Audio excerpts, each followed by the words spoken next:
I do want to get to Kelly O'Donnell first to kind of go through some of this terminology we heard from the acting attorney general. He said this is not a show indictment. And Kelly, I've been going through it during this news conference, and he's right. There is not a lot of, I would say, smoking gun evidence here, at least when it comes to Raúl Castro.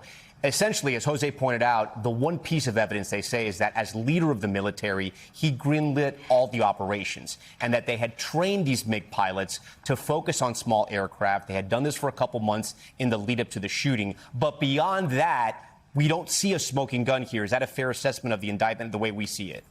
Based on what I've read through, it's about 19 pages, Tom, and part of it gives you a sense of the history of this case and some of the specifics, about as specific as it gets, is what you're referring to. It says all orders to kill by the Cuban military traveled through this chain of command with Castro and his brother Fidel Castro as the final decision makers. It also talks about after they had identified the presence of these flights in the area, that they had pilots practicing locating and following low, slow-flying civilian aircraft like the ones used by the group involved here. So it gives you some of that sort of tactical work that they have evidence, they believe, to support that. And really relying on a chain of command, that if in the Cuban structure at that time that Raúl Castro was the defense minister and was in the position to give the, as they describe it here, the kill order, that is evidence they're laying out. It includes some photographs and things. They don't read well when they're printed, but you get a sense of it. It shows you the aircraft and a picture of Castro at the time. Now, I think the biggest question right now is where is Castro and what happens to him? Right. Because we have seen in many cases where there are people who are indicted abroad, who are not brought to the United States, who evade that kind of justice within a jurisdiction where this indictment came down. We don't have, based on our reporting, any indication of any specific attempts to try to extract him. Our colleague Jesse Kirsch, who was in the room, asked about the visit of the CIA director.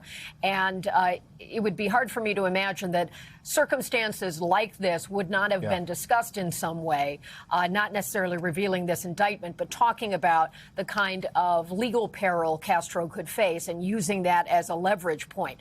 That'll take more reporting to sort out. But that's the context and why Jesse's question was relevant here. Kelly, to go back to the indictment, because I think this is very important, if we compare this indictment to the Maduro indictment, they are very different. The Maduro indictment had times and places. It named narco traffickers that members of Maduro's family had met with. I mean, there were several instances where they looked like they were connecting drug trafficking directly to Nicolás Maduro.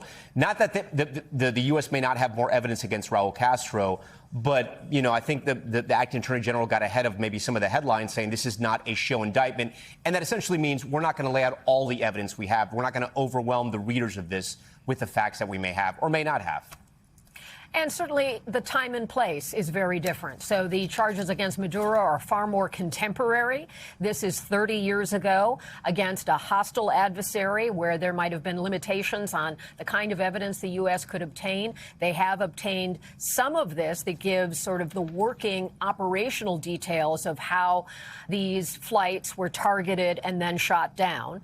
But you're right. This is not the kind of contemporary crime in play being recorded and tracked by federal authorities based on what we're seeing here. We'll, of course, wait. Will there be a trial and will evidence be presented in court? But it is a historical narrative. It is details about the individuals, not only Castro, but 5 others. As we've discussed, they were pilots as a part of this mission. And there will be enormous pressure now politically and both domestic politics for the United States and international politics for the administration.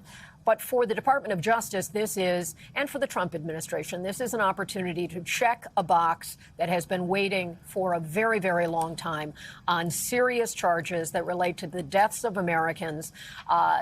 Long ago, but still very relevant in terms of how some of these issues are playing out. At the same time that there is this stranglehold posture that the United States is having against the current modern day moment of Cuba to try to pressure the regime by cutting off sources of their income and energy and all of those things that are ramping up the pressure. Timed also with the Secretary of State, who was not present today, talking to the Cuban people directly. So many layers to this, Tom. The document is important, the charges are important, but so is all the context we've been talking about. And ultimately, a grand jury did choose to indict, and a jury will see the evidence at some point if Raúl Castro is ever brought to trial.